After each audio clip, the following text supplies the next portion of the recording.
বিচার বিভাগের পৃথক সুপ্রিম কোর্ট সচিবালয়ে বহাল রাখতে চেয়ে করা রিট শুনানি মুলতবি করেছে হাইকোর্ট। সুপ্রিম কোর্ট সচিবালয়ের বিষয়ে আপিল বিভাগে চূড়ান্ত নিষ্পত্তি হওয়ার আগ পর্যন্ত এই শুনানি মুলতবি থাকবে। সোমবার সুপ্রিম কোর্টের প্রতি সম্মান জানিয়ে পৃথক সচিবালয় যেভাবে আছে সরকার যেন সেভাবে রাখে, কোনো সেটআপ পরিবর্তন না করে সেই প্রত্যাশা জানিয়েছে হাইকোর্ট। বিচারপতি আহমেদ সোহেল ও ফাতেমা আনোয়ারের দ্বৈত বেঞ্চ এই আদেশ দেয়।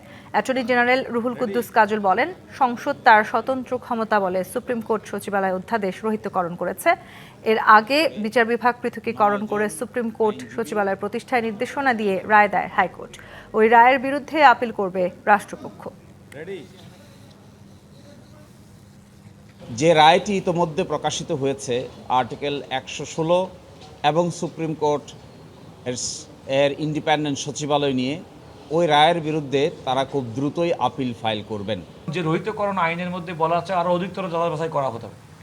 এই অধিকতর যাচাই বাছাই অর্থ তো এটাও হতে পারে যে সুপ্রিম কোর্টের আপিল বিভাগের চূড়ান্ত নিষ্পত্তি পর্যন্ত তারা দেখতে পারে। এবং আমাদের পক্ষ থেকে আমরা বলেছি যত দ্রুত সম্ভব আমরা পূর্বের রায়টির বিরুদ্ধে আমরা আমাদের আপিল দায়ের করব।